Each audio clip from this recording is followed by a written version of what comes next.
Aloha Pau. This is Kaiopua Fife with the Kiwani Foundation, bringing you Voices of Truth, one-on-one with Hawaii's future. And today we're happy to be in the company of Ikaika Hussey. Hey, Ikaika, good to see you. Greetings. You too. Aloha. It's been a while since we've gotten together, yes. And very glad that you were able to meet up with us today. Since the last time we've had a chance to spend a lot of time together, I've launched an online newspaper, basically. It's sort of an online platform for the community to get together and talk about issues. It's called the Hawaii Independent, and we have our own reporters who go out and cover important issues, land issues, cover education, health, we cover the government, a little bit of the economy, and that's kind of been my full-time thing. So that's, you can find it online at thehi.tv, and we just won a couple of journalism awards, which we're very happy about. Yeah, very happy about that. The Society of Professional Journalists. We in several different categories for online news writing, on column. Also, we were a finalist for Best News Website in Hawaii, so we're very happy about that. Oh, cool. And traffic is very strong and increasing, and we're actually starting to make some money, which is nice. That would be something. I mean, that's the trick, is how can you be compensated for all the time and energy that goes into the... You know, it's just like running a radio station or a television outlet or a newspaper. We have a substantial audience, and there's a lot of businesses that want to be able to advertise their products or their services to that audience. And thankfully we're at a size where it actually makes sense to start sitting down with companies and saying, hey, come and talk to our our multitude. And so we've worked. You got the critical mass. Yeah, we have a good mass. Give you some clout. Right. So we have ad campaigns with Whole Foods, and so new. We're happy to be in a position now where we have a good audience. Well, cool. Now these awards that you received, they were awarded to you by the Society of Professional Journalists. It's the Association of Journalists in Hawaii, and it's actually a national organization, and it was the local chapter which awarded us. We know that we have readers from all over. About 70% of our readers are from Honolulu, or I should say from Hawaii itself. And we have good statistics about the ages of our readers. We know that about half of readers are between the ages of 25 to 45. So it's a great group of people to talk to. We have information from surveys that we've done where we look at the affluence of our readers, education. We have one survey that says that about half of our readers have graduate degrees. Really? Which is amazing. I found that our readership is very interested in land and land development issues, which as a Hawaiian is very dear to my heart as well, and I think to several of our writers, because the land is something that we've depended on for several millennia, and we will continue to depend on it going forward. We have no other, this is our homeland, and what happens here is very important for us now, but also for generations to come. And so we're tracking different plans that companies and so forth are enacting here. And our readership is also a readership that is tied to this place. They're raising their kids here. This is the place where they want to be for forever going forward. And so they're interested in these same issues. We just did a month-long focus on food issues, looking at food security, looking at the new generation of farmers that are coming up. There's young farmers at Ma'o Farms who are learning the trade, but they're also learning the business and also the cultural aspects of it as well. So there's a whole new generation of folks coming up who have a new idea of what they want Hawaii to be, and we're trying to deliver the news which matters to that group of people. The kind of development that goes on here in Hawaii takes years and years to make happen. Right. It takes a lot of money, front money, for which there's no return for a long time. In the context of the world economy today, can you say that there's a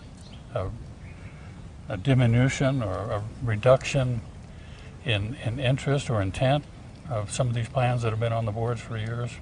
Or are some of them still moving ahead? Are they on hold? Or do you have a feel for it? Well, I can tell you that, like, for instance, the Land Use Commission just had a meeting on Thursday, and it's Saturday that we're having this conversation. In just a couple of days ago, where they're allowing the whole Pili development to move forward. The Coal Ridge project in Waiava is still moving forward. Are we talking about housing development? Yeah, these are large housing developments. Right. Obviously, rail is a major project which is still moving forward, and I think that my personal opinion is that I want a rail system to take place, to be built. I have concerns about the ways in which this particular project is being designed. Design options. Yeah, the design options, the route, the locations of the stops. I don't think they make a lot of sense. But I can tell you what some of the farmers and agronomists told me at our recent forum on food issues. They were saying that we need to prioritize things like small local farms. That if that was our priority, if we thought about, and I'm going to go beyond what they were saying, what I'm about to say next, which is, if we were to prioritize the needs of local people first, then I think we would have very different development designs. Yeah, certainly. Yeah, we would say, okay, who is this for? Why is this project being funded? Who's it going to benefit? And my feeling is that we need to put the interests of local residents above that of potential financiers and multinational corporations. Sure. I mean, yeah. So I think those are big questions, particularly given the fact that we're realizing, and I think even the governor has the same recognition that Hawaii needs to take care of Hawaii. And if we don't do it, no one else is going to do it. And too often, we have put the interests of others before our own. And I think it's about time that we started to say, okay, what's good for Hawaii? Yeah, or we have allowed the others to put their own interests in before everything else, including those of us here in Hawaii. Well, that gets to kind of the crux of my question, which was, these developments that are funded from outside somehow, how can they possibly have the benefits to the residents and the community at the forefront of their whole thing is the bottom line and performing for their investors and increasing their return. There may be a role for external capital. There's probably a need for that. Just looking at at the state of our local economy, but I think we need to make sure that in every one of those conversations where we're sitting down with, like, for instance, Disney, and we're saying, okay, Disney wants to have something built here. How are we benefiting from that? Besides just jobs, is there an equity stake that we can take? Is there ways in which we can make the return something where we have real ownership?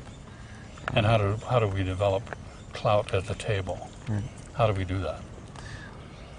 You're asking me how we do that? Yeah. I mean, in order to be, we're stakeholders to the extent that it impacts our way of life and our environment. But how do we actually have input? How do we have meaningful input in these kind of discussions?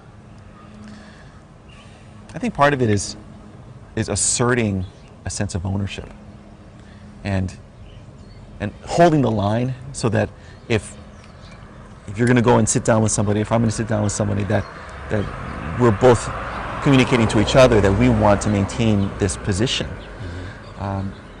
and making it known that this is the important attitude that we need to take. Yeah, well, you mentioned rail projects. We talked about housing developments, and of course another question that comes to my mind is how much housing is really needed? I mean, how much need is there really for housing beyond the speculation and the profits that the external investors want to turn out of this beautiful land of ours? Well, just looking at the numbers, I think that there's still not enough housing, just in terms of pure homes for people. The concern that I have when you look at a project like Koa Ridge or Ho'opili is, do we want houses there? You know, we have a lot of green space, but that's being converted into homes. You know, it's the story of Eva, basically. Whereas we have a city here, which is not dense enough.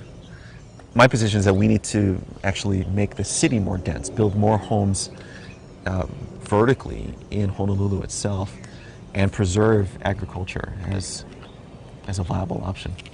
Well, that makes sense to me, and that kind of goes to the question of are the developments that are being allowed or encouraged to proceed really serving the needs, you know, of the community in addition to the investors? I mean, you mentioned two projects, Koa Ridge and Ho'opili.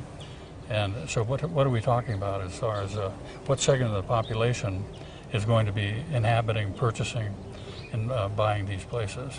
I mean, who is going to live there? What are the price ranges going to be for those?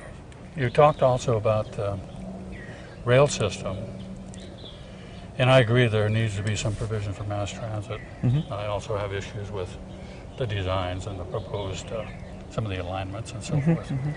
And hopefully there's still room for talk about that. But the first question that comes to my mind is, where is the funding going to come for this rail project? Again, in view of, you know, our economy, the U.S. national economy, the world economy. Where is the funding coming from for this? It's being funded through an increase in the GET. So it's state funding? Yeah, there's state taxpayers? Yeah, through state taxpayers, and there's also some federal monies. Yeah, well, over the years there have been some pretty good chunks of federal money kind of headed in this direction, which for one reason or another actually weren't implemented. Right. You know, when the projects didn't go in. Because there wasn't a political will at that time to institute it. I'm assuming that there's probably going to be a need for a pretty sizable amount of federal funding to help make this happen. You know, the thing that amazes me about rail and all these issues, particularly, is how we make these decisions. What is the means by which the community both gets information and also participates in the decision-making process? And it seems to me that there's not nearly enough listening and also raising of hands. You know, there isn't a process by which the public can really get involved. And it seems like we have people we elect to represent us. Yeah, I got it. Don't we? Sure. Yes, I'm familiar with the theory. I think you spent some time in that building downtown. I have. I've done time. Yeah. But you know, and in fact, the architecture of the State House here is actually a very good metaphor for what I'm talking about, because within the Capitol building on Beretania Street, you can see really well who else is in the building. You can stand at one balcony and you can see across. You can see the floor below you, the floor above you. No. You can't quite see the governor's floor, and that's, I think, part of it. A little bit out of sight. It's a little bit out of sight. Yeah. And, but it's very hard to see what's happening just across the street on Pele Street, or you know, in what is now primarily Micronesian housing, right, just Mauka of the Capitol building. You know, that's a high poverty area. It's hard to see Kalihi, which is another high poverty area, just on the other side of the river. There's people all around that square building on Beretania Street, but when you're inside that building, you can't see them. There's not enough visibility of those individuals, and there's not enough audibility of their voices. And so I'll give you an example how the Independent has approached coverage of the rail is by interviewing families which are actually being displaced by the rail alignment. Right, by the actual tracks. And so we interviewed folks in Banana Patch, which is an area in Aiea. I guess it's technically Waiava. And you know, these are houses which have been there for a long time, and they're not going to be there once the rail is built. And it's those kinds of stories which I feel really good about, because those are our people, and these stories aren't going to be told in other venues. And if we don't hear from them, then decisions are going to be made which would be done in ignorance of the impact. We've been looking at the loss of federal health funding for Micronesians who are in Hawaii, and also talking about the overall context, which is militarism in the Pacific. You know, that's the reason. I think what we're dealing with is that this is the new group of immigrants, and every time a new group of immigrants has come to Hawaii, there has been a backlash from those before them. I think with the exception of the perspective that Hawaiians have had. You know, we've been a very welcoming people, and right now, unfortunately, there is a lot of animosity from. I think it's safe to say that it's from lower income Hawaiians who are upset at the fact that there is another low income group that's moving in and taking away resources. Diluting. Yeah, right. Diluting the federal dole. But I think the question, Kaiopua, for us is, how do we bring these people in and integrate them into our family? You know, I think that's how we do things. That's how we should be doing things, right? Is we are a magnanimous people, and if we are as connected to these places as we believe that we are, and we say that we are in our politics and in our songs, then we should be willing to embrace the new. And right now that means embracing the various peoples of Micronesia. You know, it's not just one group, it's many different countries. And saying, here, come and join our community and learn Hawaiian. It would be nice. Well, you know, the interesting thing, talking about those coming in from, for instance, Micronesia, but anywhere out throughout the U.S. realm within the Pacific, I think maybe not enough people are aware that the commitment to provide for and serve these people in good part came from the U.S. Right. But the reality is that the taxpayers of the state of Hawaii have been footing the bill for a huge, exactly, disproportionate right. amount of funding health services and so forth. Right. You know, where Hawaiians cannot get health service here, it's going to these other populations that are coming in, and I'm sure it's just totally frustrating, you know, to those who are really up against the wall on this kind of thing.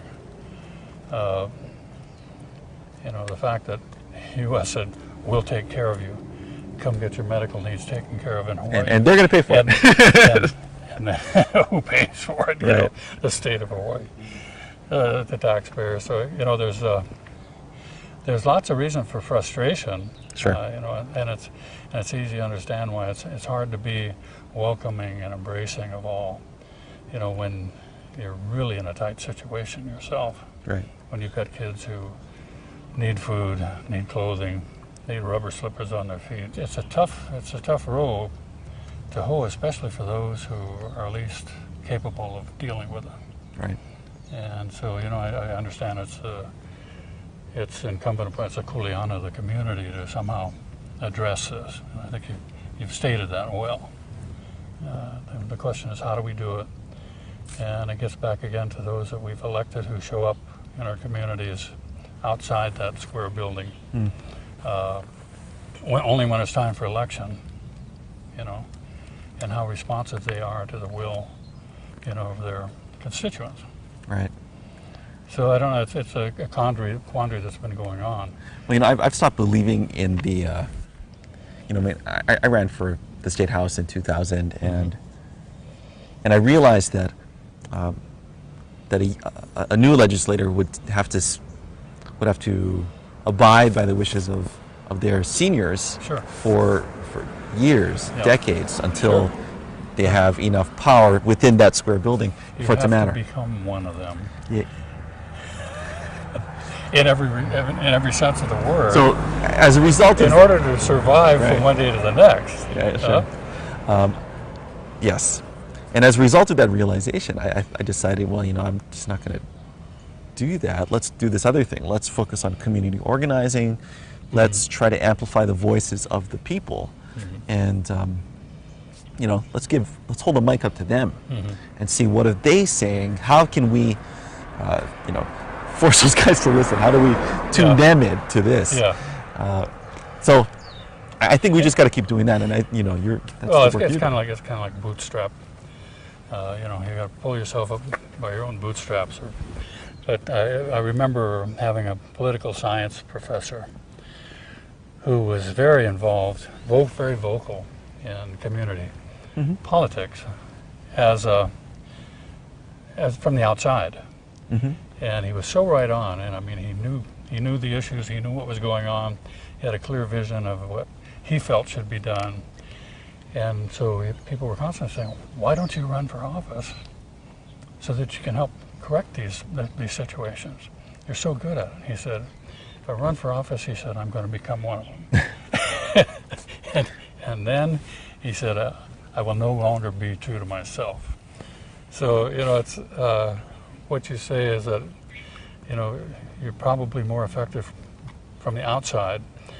Some of the things that I've seen, some of the best things that are happening in Hawaii, as far as I'm concerned, are the things that individuals or community groups take upon themselves and do themselves. This is getting down to like the volunteer area. I'm thinking about parks and maintenance of sacred places and things like that, where no way the state is equipped or inclined, to be involved and help to maintain or improve these things.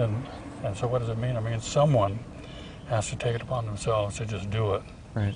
And I guess basically that's got to happen in every aspect, of the society. Yeah, we have to learn to do it ourselves. Yeah. Absolutely. I mean, I'm proud to say that in terms of the Hawaii Independent, I've had to learn to do the whole thing. I'm not the best writer for news kind of stuff, but I can code my own website. I can manage our MySQL database, which I try not to have to do. I can sell ads, and I can write a little bit. So we have to learn how to do it all. We can't get used to other people doing the things which are actually really important. If my website breaks, it's bad. It's bad for me. It's bad for the business. So it's one of those things where we have to learn to do our own. Yeah. Yeah, I think that's what I'm saying. But then I say, well, wait a minute. What about all these resources? What about all these tax monies that are going into these black holes? How do we connect so that they actually go to where we want? And I guess we're just kind of talking back in circles as to how we make things happen that the community needs. And how do we make sure that things coming here benefit us, that we have a stake in? Internationally, these questions are going on all over the place. It's the residents and the indigenous people who are saying, wait a minute, why are we not at the table discussing what's happening to our environment and our resources? Right. It's going on everywhere. Well, we've both been in Geneva at the working group on indigenous populations, and I think the history of that organization, of the working group, is sort of the answer to what you're saying. Because, correct me if I'm wrong, but didn't it come to being because there was actually an indigenous leader who would go every year and he actually stood in front of the UN? A group of them. There was a group of them? Yeah. So, they had to force the doors open. You don't wait until they say, oh, yeah, why don't you come and come to my meeting? No, you go to the meeting. Yeah. You go there. You be present. You be visible. And you become an expert in exactly the area. I'm glad that we could catch up a little bit. I mean, there's a lot we need to talk about further. Our segment is coming to an end.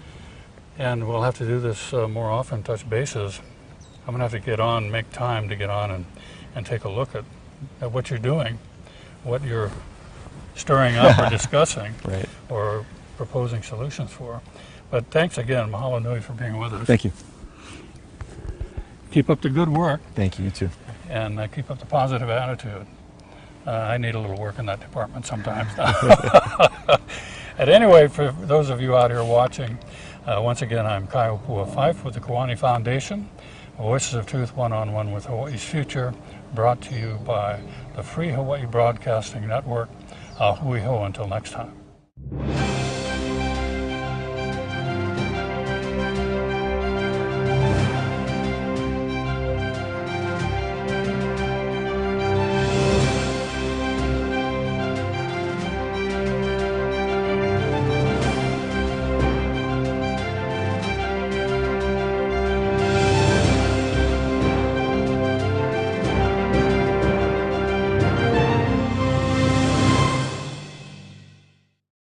Mahalo for watching Voices of Truth One-on-One with Hawaii's Future.